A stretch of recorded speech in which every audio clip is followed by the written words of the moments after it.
up, ladies and gentlemen? Welcome to another episode of the Real Estate Marketing Dude podcast. Good God. Folks, thank you very much. We hit a milestone this week. We just went over our 500,000 downloads, and we owe it all to you. But today's episode is going to remain and talk directly to that, because when we started this show about 2-3 years ago, we wanted to be different, and we did it through authenticity and consistency, and we did it through being us, being raw, being real. We want to give you guys really information on what's happening and staying true and authentic to our own character. So what we're going to be talking about on today's show is just that. How do you maintain your authenticity? More importantly, how do you stick out in such a crowded real estate space? For example, we did a show the other day with an agent in South Florida, and she's competing against 63,000 realtors. And we're like, what the fuck are you doing to stand out? What makes you get noticed, right? What is it all about? So we brought out a gentleman today that I think accomplishes a pretty good job of that. He's from the other side of the pond, or across the pond. And he talks a little bit funny, but it's okay. We're gonna have some good fun with him today. But without further ado, let's go ahead and introduce our guest, and we're gonna get right into deep diving on branding today. Peter, please go ahead. Say hello to our guests, or say hello to our listeners. Tell them exactly who you are, a little bit about yourself. Sure. What is up? What's up? Nice to meet you, Mike. I may sound funny, but at least I don't look funny like you. So, I'm kidding. I am based in Los Angeles. I own a company called PLG Estates, which is that kind of was born from the need for something creative, but we'll get into that in a second. 4 offices, between 150 and 200 agents, specializing in the creatives of LA.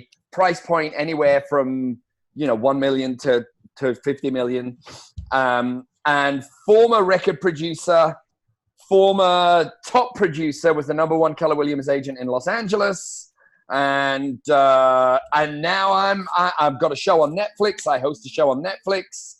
I'm a media guy. I'm all about branding. I'm all about standing out from the pack. I'm all about leaving the footprints, not following them. So it sounds like I'm in the right place, Mike. You sure are. So let's get into it. Yeah. So you're not born in America, correct? I'm born in the cold, bleak north of England. And how long have you been in the States for? I've been in America for about 26 years, which is why I think I sound pretty much American by now.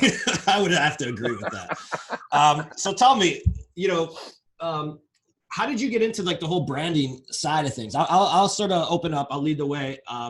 Here's what happened to me personally when I started fighting for attention and all of that. My best friend, when I first got licensed, I was 22 years old. And me and my best friend are drinking beers at a bar, getting drunk, because that's what 22-year-olds do. And during the conversation, I'll never forget this, he decided to tell me, hey, Mike, I just referred this really hot realtor a $400,000 listing. And my heart dropped, my stomach dropped. I'm like, holy shit, if my best friend doesn't remember what the hell I do for a living, how is anybody else in a referral-dominated business? So that's when I started branding and doing things a little bit differently, and attention and all of that. And it worked. When did you figure that? How did you get into that? Because I think it's a major thing. Everyone's trying to be so perfect and so professional. Yeah. And it's like, dude, that doesn't work anymore. Nah. No, that's a great question, Mike. And it's interesting. So when I was in the music business for a long time, I produced my first record at 17 years old, had a load of hits in the UK, 25. I did actually, Your Fair City is one of the reasons why I live in America. Really? Because I fell in love with Chicago house music when I was about 16 years old. And I'm like, right, fuck school. I'm going to drop out and go make records like that. So I moved to London, not knowing a soul at 16 years old. And within about 18 months, I'd figured out how to be in the right place at the right time and was doing house music because of Your Fair City. There's a gentleman by the name of Steve Silk Hurley from Chicago and many others who changed my life. So thank you, Chicago. Awesome. And then what did you do? How did you stand out at that time? You're a record producer. What's the difference? What did you do differently than everybody else? So it's interesting. Coming out of the record industry, everybody was very familiar with self-branding, right? Totally. And then around 2000, I'd been in the music business for 16, 17 years, 18 years. And I'm like, you know what? I don't want to be in nightclubs. It's an unhealthy environment. I kind of want to do something else now. And just really by happenstance, I was started investing in real estate in Los Angeles. I had a really good run, a bunch of hits, took the money, started plowing it into real estate in LA because the internet was new. My mum's house in the UK was way more than the houses in LA. My brother's house in Australia was way more than the houses in LA. New York was way more than LA. And I'm like, okay, this internet thing probably means people are going to move to LA, so house prices are going to go up. So I deployed a bunch of cash into areas that other people wouldn't touch. I seemed to have a knack for it. I was doing essentially flipping before flipping was really a thing. And then what happened was the phenomenon of all the creatives, the music business people that I'd worked with in LA, they didn't really trust suits. So they came out to kind of, they were like, hey, Pete, can you help us? Now, the journey didn't begin like that. So when I left the music business, I'm an all in, all out kind of guy, right? I'm 1,000% in, or I'm 1,000% out. I joined Keller Williams. And I'm like, you know what? I don't know shit about the real estate industry. I'm going to do it the way they tell me. So I went door knocking. I was cold calling. I was doing postcards. I was trying to attack a geographic area. And then I wanted to put a gun in my mouth and pull the trigger. Right? And I even wore a suit for about a month. Not that there's anything wrong with suits, but suits and me don't jive. And I came home to my missus, who it was a big part of my story. She's been my partner in everything real estate since the get-go. I came home and I'm like, Cindy, I cannot do this shit. I'm like, I would rather drive a bus. I said, I'd rather drive a bus. Sure that. And she said, so drive a bus. And I said, you know what? I got to do it my way. Because if I crash and burn, at least I've crashed and burned under my own volition. Right. That is when the marketing light bulb went off. I looked around, and nothing against Keller Williams, but I looked around and I'm like, everybody's doing it the same.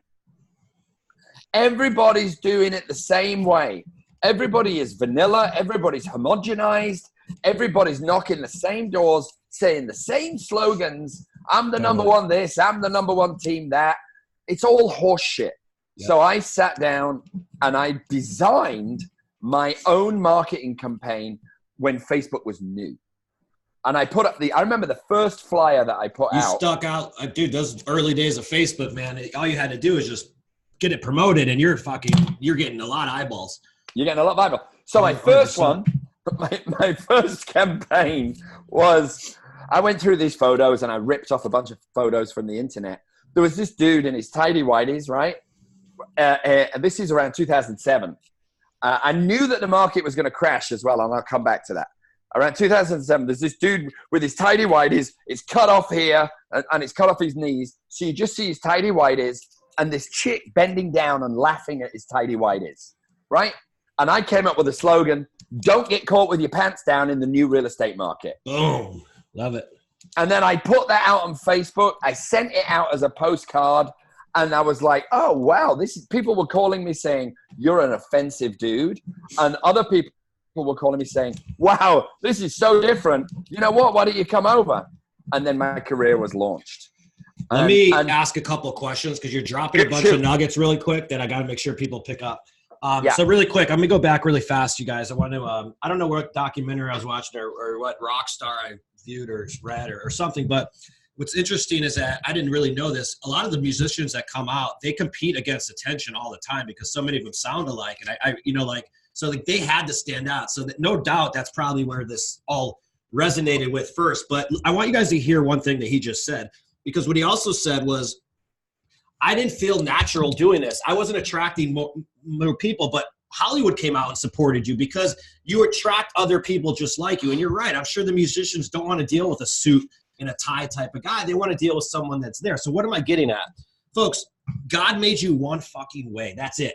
You cannot try to be someone you're not, because people will work with someone they know, like, and trust first. And when you lack authenticity, that trust factor is out the window, 100%. Yeah. And when you start this is what drives me nuts about the real estate industry in general. All of us are trying to reach the masses, and you're not supposed to get along with everybody. You're not wired to get along with everybody. You weren't made to get along with everybody. And the truth is that most of you can only take on 3 fucking more clients at a time. So why the hell are you trying to take on 300? Like, niche down, speak to your tribe, right? That's it. Wow, this is spooky. I'm hearing words that I use coming out of your mouth. Like tribe, the riches are in the niches, right? Totally. I did not want to work with everyone. I just didn't vibe. I took out a couple of dentists. God bless them. I'm sure there are people that vibe with those guys. Yeah. I was like, no, not my people. So what I did is, this is back in the day where social media was new. So I hit social media with interesting or entertaining or infotainment shit. And then every single successful agent I know, apart from maybe 1 in 1,000, what do we all do? We prospect. But I only prospect my sphere. I'm only interested in creatives. I'm only interested in my tribe. And I ran 1,000 miles an hour. And I remember saying to my office manager at Keller Williams, she said, you know, you need to be able to appeal to the grandma in the suburbs, and you need to be able to appeal to the soccer player at the beach. And I said, I don't want to do that. I said, I only want to deal with rock and roll people. I even got the nickname, the rock and roll realtor in LA. And I ended up being the #1 Keller Williams agent in Los Angeles. That's a big task to take on too. So why are we, and maybe it's the training that comes out, why are agents in general, because we do branding all the time, we do video creation, and my job is to pull people out of their shell, right? And find out who the hell they really are and what makes them tick, and then create the communication strategy off of that. But it's crazy that we care so much about about appearing to look unprofessional. And folks, that might have been the case 10 years ago, like 2002 and prior. I remember when I did the whole cartoon thing, and everyone's like, you're going to be so unprofessional. You're going to be so unprofessional. And you're right.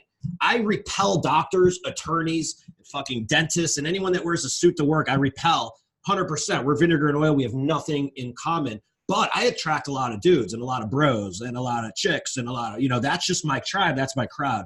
And it's interesting is that even though I stopped selling real estate, my brand in Chicago was Chicago Real Estate Dude. I moved to San Diego. Now I'm a real estate marketing dude. The demographics of people who click on my shit have remained the same. 31 to 44 years of age with young families and or kids. Right. I mean, for me, #1, right? I think you'll vibe on this, Mike. I hear, not at my company, because the company PLG Estates in LA, all we have is, I call it the Island Misfit Toys, right? Because we're a bunch of creatives. And all we do is try and think of different strategies. We don't want to do what everyone else is doing. But at other companies, I hear these people saying, and they're nice enough folk, but they're like, my business isn't where it needs to. The business is getting more and more competitive. And, I'm just not getting as many deals as I used to, because you haven't evolved. 100%. We got to move. At the end of the day, Mike Cuevas is the brand. Pete Lorimer is the brand. My agents are the brand. Coldwell Banker is not the brand. Yep. It's the agents that work for the company that are the brand. They're all micro, little independent companies. And I have to thank the music business for that, because every creative I ever met when I was in the music business, they all knew who they were. They knew their flavor. I do house. I do techno. I do trance. I DJ. I play piano. They all knew who they were. And you don't catch a trance DJ trying to join a rock band. Yeah, it doesn't happen. Or like a classical sympathy type thing. Right? No, it's so important. I just had a great train of thought, but I lost this. I'm gonna let you go, and I'll come back to it in a second. So to your guys that are watching this, watching you and watching your content, at the end of the day, if I'm gonna die, I would rather die by my own sword. I would rather screw it up so badly by being convicted to my beliefs that I splat against the wall at 1,000 miles an hour, because then I can go, okay, well, that didn't work. I'm going to try something else. Yeah. But I refuse to die a slow, mediocre death by following the path of horse shit that, number one, doesn't work and everyone's doing. Yep, 100%. It's like the Emperor's New Clothes, dude. It's crazy. You mentioned something about infotainment, which is interesting because one of the guys I follow a lot is Billy Jean, and he always says every time he speaks, he'll say, "Boring will put you out of business," and it's 100% naturally. And I want to replay this. I want you guys to go here. So if you're sitting on your treadmill right now, here's the truth. I want you to look back at the last 10 clients that you've actually closed the transaction with. And it's not by coincidence that they became your beer drinking buddies or gal drinking wine pals. I don't care what it is. It's because we attract like people naturally. 72% of people close with the first agent they meet with. And when you're building a brand, this is a giant game of attention because the majority of people believe that all real estate agents are a commodity and offer the same level of service, which is why attention is fucking everything right now. That's why guys like Gary Vee, Tom Ferry, all these guys are telling you, go generate attention.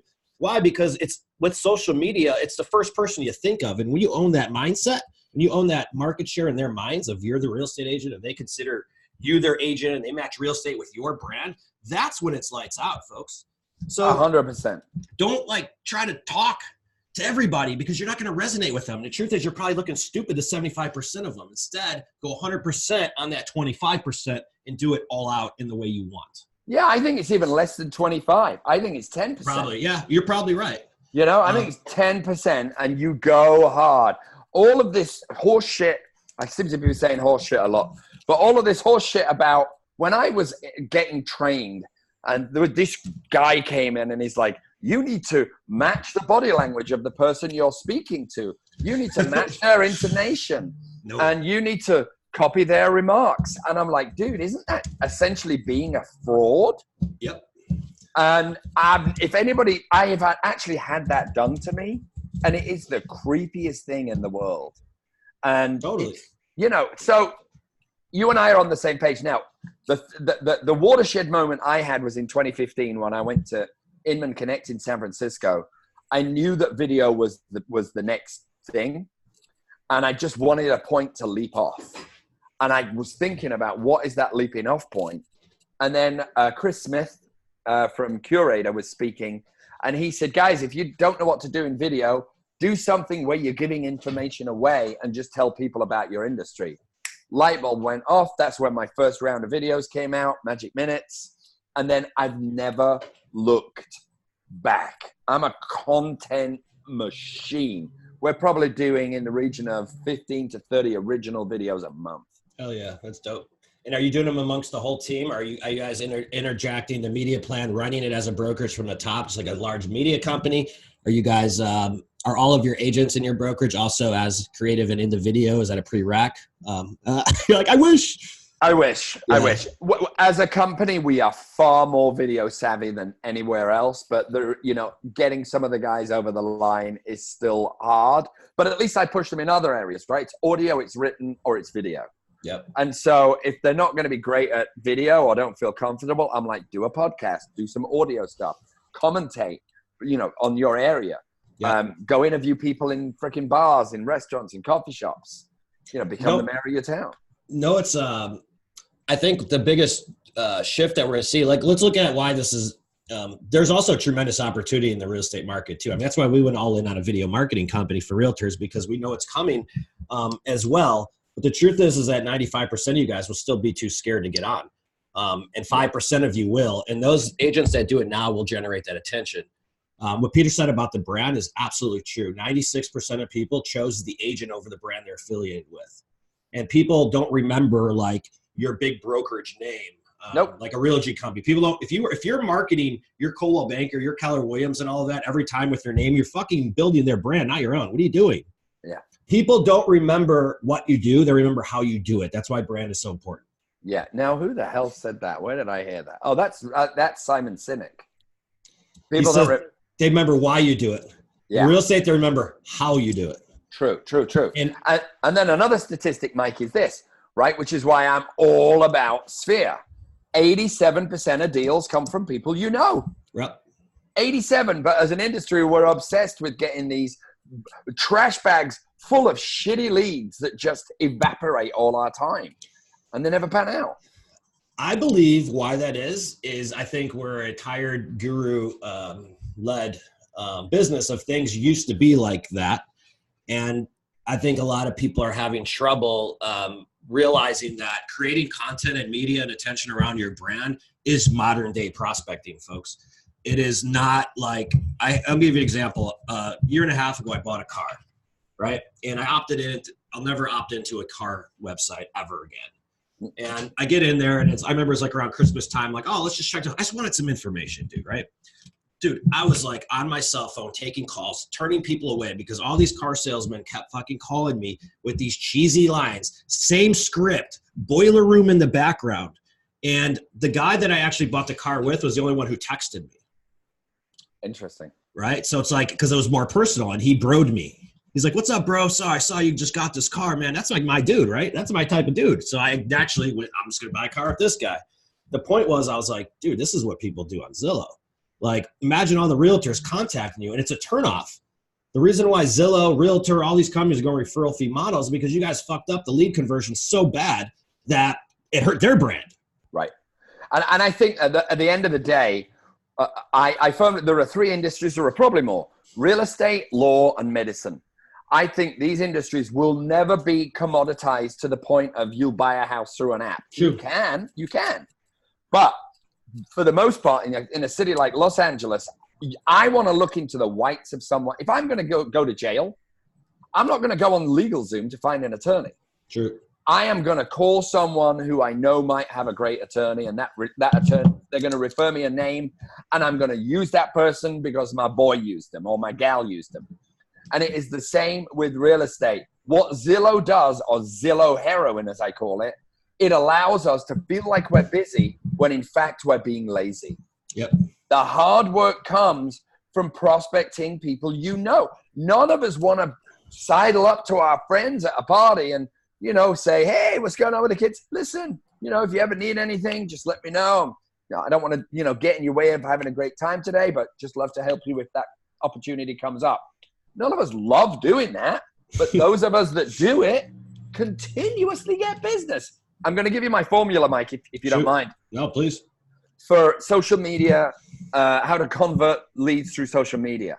So this is what the strategy I have deployed for 10 years.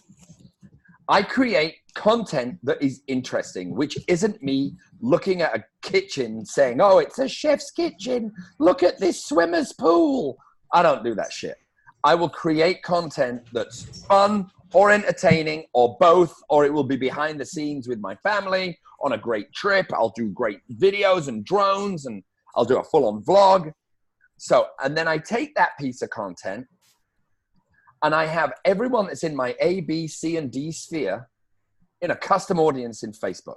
Mm-hmm. And then I push that video, which may even not be real estate related, to my entire database. And then what happens next is I prospect my database, 10 to 20 people a day, and they all do this. Oh, Pete, I just saw that video when you were dog sledding with your family in Wyoming, dude. That was awesome. Yeah. What have I done? I've warmed up the dark crevices and corners of my database, reminding them of who I am before I reach out. 100%. Folks, it's let me dumb it down even further. Content creates an audience, and content that's not about real estate humanizes your brand. When you're creating media, it's not about what you say in the video, it's about the audience you're building with it, because your media gives you permission to go and sell shit. This podcast is a perfect example of that. I have this podcast so I could find more realtors to sell my video services to, because you guys are going to hire somebody else. But if I'm out of sight, out of mind, and I don't bring on guys like Peter on the show here that provide entertainment for you or provide value for you guys, I don't have a way to stay in touch with you, and you might never enter into my world. It's a form of media, but in the form of a podcast. What we're talking about is you could take the exact same thing on your own level, because we're all human. Some of the best videos we produce for people are the ones that they're in their biggest vulnerabilities. Yep. And it's either when they're with their family, or I remember one, Mel Parsons in Seattle, she opened up she was just doing a business interview with a hair salon, but she opened up in her foilies. And most women wouldn't do that, but that was the attention getter. Yeah. That's why she had 3,000 organic views on the video. But what Peter also said is that, folks, in your personal pages, you're only getting about 18 to 21% algorithm reach of your personal friends. Yeah. Which means 80% of your strongest source of business is not seeing your shit. The easiest way to stay in front of them is you could boost. You just have to stay relevant. Cell phone numbers and email addresses, custom audience. Yeah. I mean, for me, custom audiences have been everything. And those of us that use custom audiences, we slice and dice them like in 1,000 different ways, because I've got my clients, but then I also have my brokerage, right? And my brokerage is 175, will probably be 200 agents by the end of the year, which is a pretty good number. And I have gone out and recruited zero. It's all traction. It's all attraction through promotion. Totally. Love it, man. Love it. Now, when you do your prospecting thing, let's walk people through. So you might do a video just like of you just having fun with the kids as a human factor. But when someone sees it, you're right. What people don't realize is that when you create media content, you're actually nurturing your relationships with your existing sphere database, because it's the most impressionable way to stay relevant. Yeah. So with you guys, like, what do you, when you make that call and you're following up with people and then you know they're going to see your video, what's the first line you're opening up with? And so what do you say so it doesn't sound like so self-serving? If you Oh, dude, I'd say the same thing over and over again. So my theory is let them talk. Totally. Right? I get on the phone. So if it was you, Mike, I'd be like, hey, Mike, I would reach out maybe through a DM, through an email, maybe a text. The golden rule is I convert them to a call or a face-to-face as soon as possible. So if I DM someone like my boy Jamie yesterday, I DM'd him. I'm like, hey, dude, we haven't connected in a while. I'd love to catch up, man. And he goes, yeah, Pete, love to see you. And then I go, hey, I'm going to call you this afternoon. And he's like, cool. I said, I'll call you around 2:00. So I make sure he has a time when he knows I'm going to be calling. Jamie, I've known a long time. And I said, I do the same thing. Now, he's in my A sphere. So I would say to him, hey, Jamie, what's up? What's going on with the family? How's work? How are the kids? How's the dog? How's the leg? Where did you go on vacation? What's going on with you, Pete? Life's awesome. Really busy, full of gratitude. Listen, not the point of my call. Just wanted you to know if you need anything, I got your back. Let me know. That's how I prospect. I never say, don't you think it's a good time of year to sell? Interest rates have just gone down. You should really take the equity in your home and flip it into something else. I might get there, but I date them. I don't just go straight for the kill. No. So I'm meeting Jamie for dinner. His wife and his kids are coming over at my house. We're going to have dinner. I know he's sitting on top of a shit ton of equity. And I'm going to say, listen, why don't you get an investment property? Why don't you, take this out and maybe buy a second home in a great school district that you can rent out? There's the kids' college fund. Yep. And they all trust me because I don't try and sell them every 10 minutes. Folks, 100% of the people in your network right now can each give you one deal at the very bare minimum this year. The question is just, are they? And again, that's why you stay in front of them. People naturally want to refer other people's shit. That's why, like, you're always telling your best friend about the restaurant you went to. It's psychologically the way we're wired. So make it easier to get referred. If you're going to be a quiet realtor and you're stick in a closet all your life and you're just going to sit there with your just sold, just listed postcards and your Facebook lives and market updates, I'm sorry, nobody's going to watch that shit because it is worn and it's tired now. But if you're a guy like Peter here and you're creating fun, entertaining, and you're just everywhere all the time in a cool way, everyone loves that energy. It's contagious and people are attracted to that. And that's when you get to that point, it's very powerful. It is. And I always, one of the greatest gifts that I kind of learned, and I don't know, maybe I'll get this from my mom and dad, is I don't ask too quick, right? I don't just ask. When I was a brand new agent, I heard them all practicing scripts and dialogues, and I was like, that shit's just bullshit. It doesn't work. People see right through it.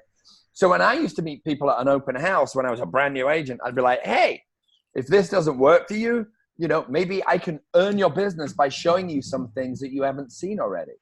Instead of, hey, do you have a realtor? Yeah. It's like, can I earn your business? Maybe we'll go out for an afternoon. I'll buy you a latte. If nothing works out, I'll give you a firm handshake and a big smile and wish you well. Yep. And then people are like, shit, this guy's giving me an out. He said he wants to earn my business. And that's how I got a bunch of clients in the beginning. Yep. I'm all about, give, and then ask, which, of course, then Gary made into a book. Absolutely, man. Well, I know you had to cut. I know you have to pick up your kids soon. So if you're all right on time, I mean, we could keep on going. I'll go for 2 hours. We can rock for another, 6 minutes. All right, let's rock for another 6 minutes.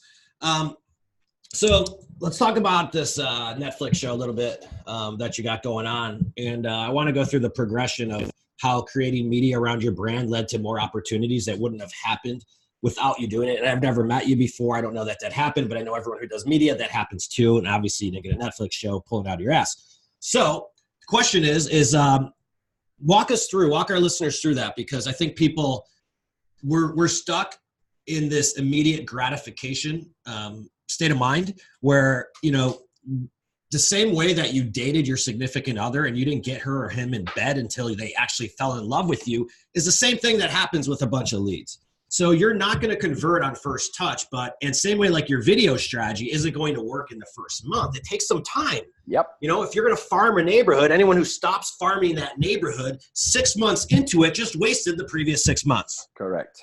So walk us through, in your way, sort of what happened with that, because you start somewhere. I started somewhere, yeah. Right. So my theory was this. When I started my own firm, I was like, okay, I'm sandwiched. I opened in Beverly Hills, which everyone said to me, you're going to be crushed. And I was like, well, shit, I can't outspend Coldwell Banker. I can't outspend Keller Williams. I can't outspend all of these big armadas of recognized names. But all of their marketing sucks. So I can run circles around them with social media. And so I leapt into video because there was no one there. And when I leapt into video, this is 2015, I'm like, shit, I better be quick, because the moment people see this, it's going to fill up. Yep. Here we are 4 years later. There's maybe 10 of us that are doing this consistently over and over again, creating content that isn't just property walkthroughs. And so the evolution was, my strategy was to find agents who had a similar kind of ethos as me, a creative edge, that wanted a new home and attract them to the company. I was not looking for a Netflix show. I was not auditioning for other shows. There are lots of agents in LA that are part-time actors. I'm not one of them. And they called me and they said, hey, are you interested in hosting a show on Netflix? I'm like, who the fuck is this? I'm like, I thought it was somebody just goofing around. And like a radio prank call. Yeah. And I was like, sure. Yeah, but let's see. And I then met the casting agent, and she said, we really like you. And I'm like, she said, we've been looking for a while. We found you on YouTube, of all places. And she said, we've gone through about 200 other people around the world. And I'm like, where were you looking? Prison? I'm like, there's a lot of good folk out there. And so I was just I didn't think I was going to get it, Mike. I was my typical kind of balls to the wall. I want to give you a nugget that I live by as well that might help you guys. But I didn't think I was going to get it. I said this on another interview. I didn't even unpack my case for 2 weeks because I thought I was going to get you're not really that good. Can you go home? But it worked. It's been a hit show. And now lots of other doors are opening in that space. I'm talking to other people about other shows. So it's really, it's a really good space to be in. The guiding light for me in everything in my life, this is maybe the most important thing that I will have said all day, is I live by a sentence, and that sentence is remain in action and out of expectations. Love that. Right? My job is to wake up every day and bust my ass as hard as I can and give as much as I can to that day. But if I start getting invested in expectations like, why didn't I get that listing? Why isn't that client working with me? Why didn't I get this other show? Why am I not on the Tonight Show? If I start getting into that world, it's just a big slide down to the bottom of the pit. Fear and ego are the fuels of disaster. Totally, dude. That's very, very well put. Write that down, folks, and literally live and die by that. That's awesome. I'm going to write that down on my wall. Yeah. Expectations are toxic. Yep. So with every client, in everything I do now, I give it my everything, and then I hand it over. And if it works out, it's meant to work out. And if it doesn't work out, I'm not meant to go through that door today. But there'll be another one tomorrow. Yep. And that's a lot of how media is too, right? Some videos are going to do better than others. But you know what? You don't like just stop doing it because you got 100 views. You don't know that next video might be the freaking one that gets the 5,000 or the 10,000. You just don't know. It's like you have to keep going and remain consistent. And as long as you carry through authentically with your own story, I believe you'll make it. This isn't a rocket science business. Like the only time, here's what I tell people a lot too. I say the only time that creating media around your brand doesn't work is when the people who see your videos don't fucking like you. And there's nothing that you can do about that at that point. You're in the wrong damn business. Yeah, amen to that, right? Amen. But, you know, I think there's only one thing worse than doing no videos, and that's doing mediocre, syrupy, middle-of-the-road bullshit videos. But maybe you start there. Maybe you start there and then evolve. You got to start somewhere. And don't worry if you look stupid. You're supposed to look stupid on your first one. I'm sure Peter looked like a complete moron. You just saw my first video. Woo! But yeah, this is how it rolls, you guys. Well, Peter, this is a very insightful show. We definitely speak the same language. I'd love to meet you in person one day, my friend. But please go ahead and let our listeners know a little bit more how they can reach you. Go ahead and plug your stuff, and we're going to get this wrapped. Sure, yeah. You can find me pretty much everywhere at Peter Lorimer.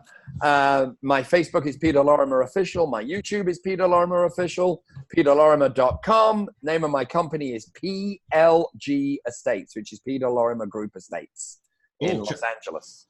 And the name of the show on Netflix for our listeners? Stay Here. Stay Here. Sorry, yeah. Stay Here on Netflix.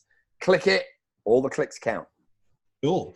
Thank you guys for listening to another episode of the Real Estate Marketing Dude podcast. Thank you for the love. We're very honored to have hit our 500,000 download this week and help us keep growing this show. You know, follow us on Facebook, YouTube, Instagram, The Real Estate Marketing Dude. If you guys need help getting on video, not only will I tell you what to say, I'll write your script, show you how to shoot it, and we'll handle all your editing and distribution and multi-purposing on the background. Basically, we'll do everything we just talked about right now for you. And if you still don't have it and you still can't get it after that, like I said, maybe video is just not for you. So appreciate you guys listening to another episode. We'll see you next week. Stay tuned to another show. Peter, it's been a pleasure, my man. Yeah, you too, mate. See you, buddy. Thanks, buddy. Bye-bye. Bye. Don't go off the phone. Don't go off the